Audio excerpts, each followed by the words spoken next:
Benson, and today I'm going to be giving my informative speech on speech disorders and how to overcome those barriers. And this is my audience.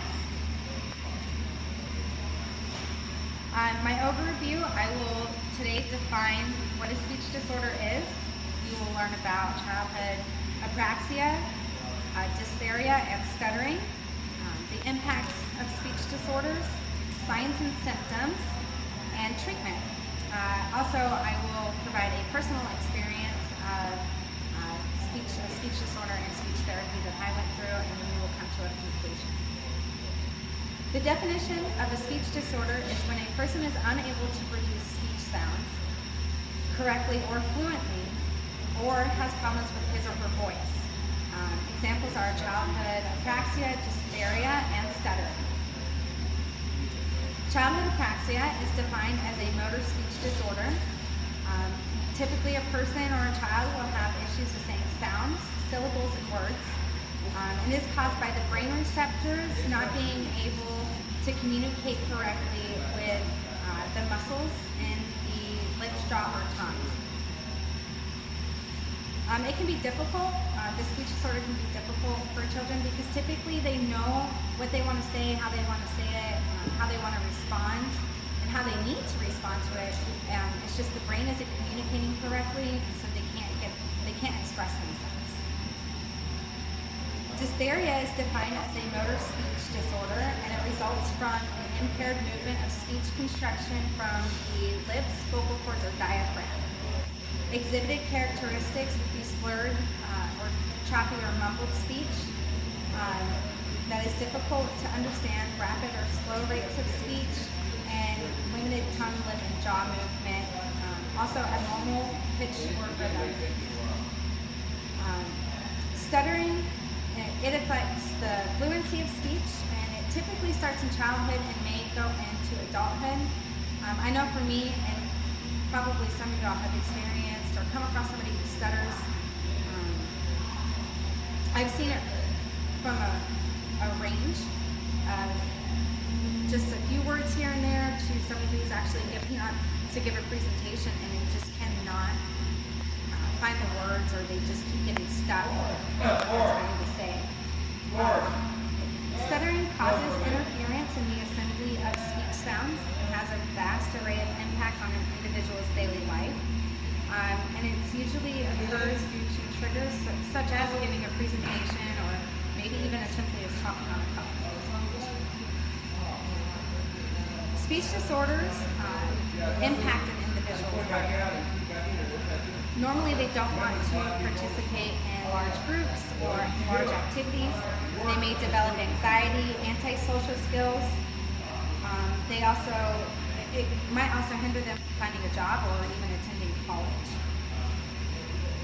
Some other impacts could be from, not even from themselves, but the people they interact with. They could be ostracized from society because they are looked at as being weird or slow, and this can really cause a person to become antisocial.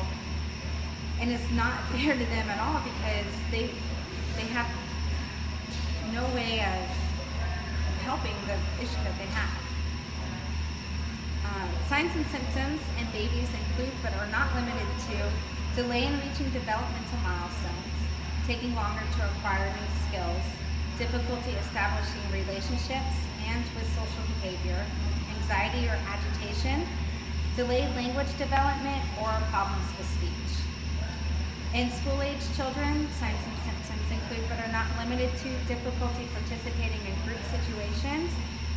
Usually they are much better on one-on-one as opposed to getting up in front of the class to give a presentation for an assignment that they have. Poor concentration and listening skills, and anger or frustration.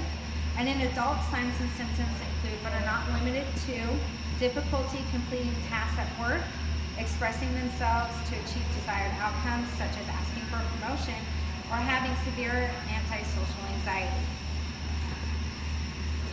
You can get treatment for speech disorders such as speech therapy or talk therapy, but for mild speech disorders, you may not require any treatment at all. Sometimes the issue goes away on its own, or like I said, it can be improved approved with therapy.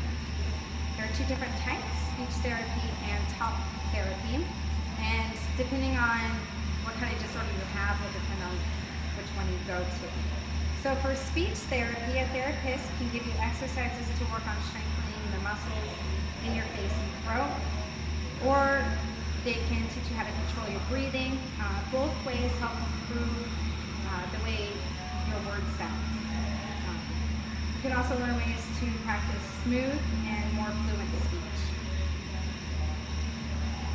Talk therapy, if a person experiences nervousness, embarrassment, or depression, this is where a therapist will sit down and discuss with you ways to cope with the condition and ways to improve the outlook on your condition. So my personal experience with speech therapy, I was pulled out of school when I was younger. I was probably in grade school. And I would sit there with the speech therapist and she would show me flashcards of letters and stuff that I would misplace or not place in the word at all. And even today I still catch myself doing it. I speak a little faster than normal.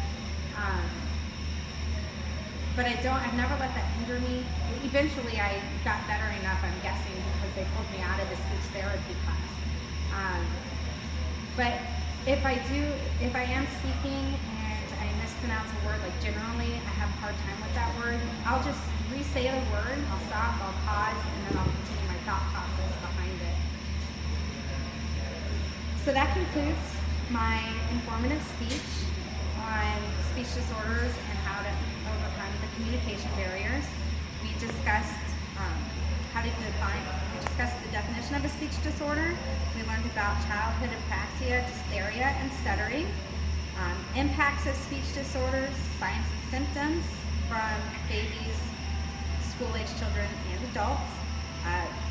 Types of treatment that can be received, and my personal experience. So at this time, if you guys have any questions or comments, the floor is open. Those are fast teaching. Totally. Cool.